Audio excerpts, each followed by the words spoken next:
Hadirin wal hadirat yang dirahmati oleh Allah Subhanahu wa taala, puji serta syukur marilah kita panjatkan kepada Allah Subhanahu wa taala atas segala nikmatnya sehingga kita dapat berkumpul di tempat yang mulia ini dalam keadaan sehat walafiat. Salawat serta salam semoga senantiasa tercurah dilimpahkan kepada uswatun hasanah kita dan Muhammad sallallahu alaihi wasallam. Pada kesempatan yang berharga ini, saya ingin menyampaikan sebuah materi ceramah mengenai pentingnya menempatkan adab di atas ilmu. Hadirin yang mulia, adab di atas ilmu adalah kalimat yang tidak asing di telinga umat muslim. Hal ini juga telah menjadi tradisi yang dipegang erat dalam keilmuan Islam. Adab dan ilmu adalah dua entitas yang tidak terpisahkan. Ilmu tanpa adab bagaikan pedang di tangan orang yang tak terlatih, yang mana akan melukai dirinya sendiri. Sementara adab tanpa ilmu bagaikan bangunan megah tanpa fondasi, rapuh dan mudah.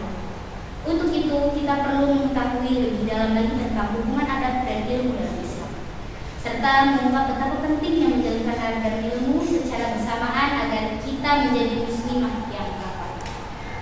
Adab di atas ilmu, apa maksudnya? Dalam firman Allah dalam Quran surat Al-Mujadalah ayat 11 yang artinya, hai orang-orang yang beriman, apabila dikatakan kepadamu berlapang-lapanglah dalam majlis, maka lapangkanlah, niscaya Allah akan memberi kelapangan. Dan apabila dikatakan berdirilah kamu, maka berdirilah, niscaya Allah akan meninggikan orang-orang yang beriman di atas antaramu dan orang-orang yang diberi ilmu pengetahuan beberapa derajat, dan Allah Maha mengetahui apa yang kamu kerjakan. Melalui ayat di atas, Allah Subhanahu wa taala menjelaskan secara tersirat tentang betapa pentingnya umat muslim menaruh adab di atas ilmu, atau dalam kata lain menetapkan adab terlebih dahulu baru.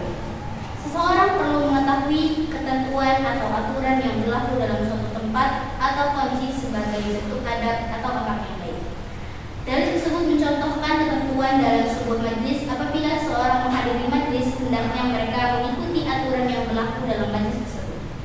Aturan tersebut tersirat dalam ayat ini, yakni orang-orang yang menghadiri majlis, baik yang datang tepat waktu ataupun yang terlambat, wajib selalu menjaga suasana yang baik, penuh persaudaraan dan saling berenggang rasa.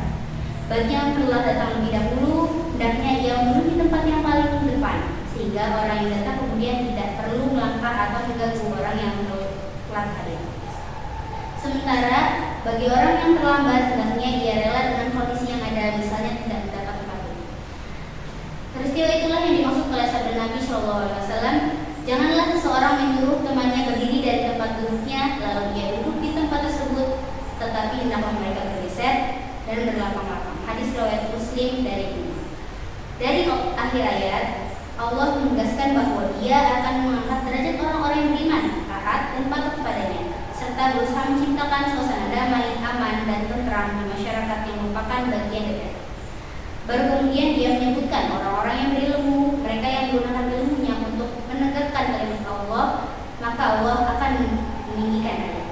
Berdasarkan ayat di atas, dapat dipahami bahwa orang-orang yang mempunyai derajat paling tinggi di sisi Allah adalah orang yang beradab, lalu kemudian orang yang berilmu, dengan catatan ilmunya itu diamalkan sesuai dengan perintah Allah Subhanahu wa taala dan Rasul. Di zaman modern saat ini, kita menyaksikan begitu mudah didapatkan orang-orang dengan gelar akademik yang tinggi, yang hafalannya banyak, teorinya banyak, atau bahkan yang fasih berbicara agama. Semakin banyak kita ketahui, namun sayangnya kemudahan mengakses ilmu ini tidak diimbangi dengan tanamnya adab yang luhur. Kita sering melihat orang yang pintar dengan mudahnya di media sosial mencaci orang lain di media sosial. Kita melihat orang yang berpendidikan tinggi namun tidak menaruh rasa hormat kepada orang tua atau gurunya.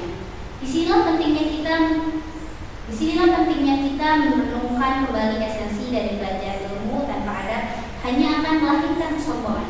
Mengapa adab posisinya lebih tinggi daripada ilmu? Pertama, adab adalah buah dari ilmu yang berkah. Tujuan utama kita menuntut ilmu, terutama ilmu agama, adalah untuk memperbaiki diri dan mendekatkan diri kepada Allah Subhanahu wa taala.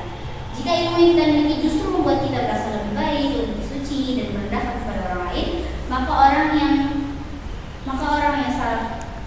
maka ada yang salah dengan cara kita belajar. Ilmu yang berkah pasti akan membuahkan ketawaduan atau rendah hati dan akhlak yang mulia.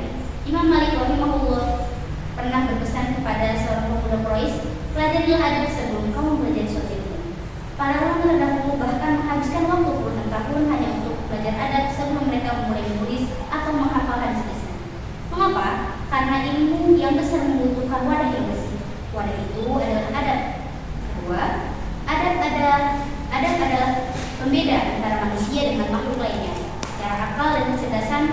lain mungkin tidak memiliki kemampuan berpikir seperti manusia. Namun jika manusia yang berilmu tidak memiliki adab, apa bedanya ia dengan makhluk lain?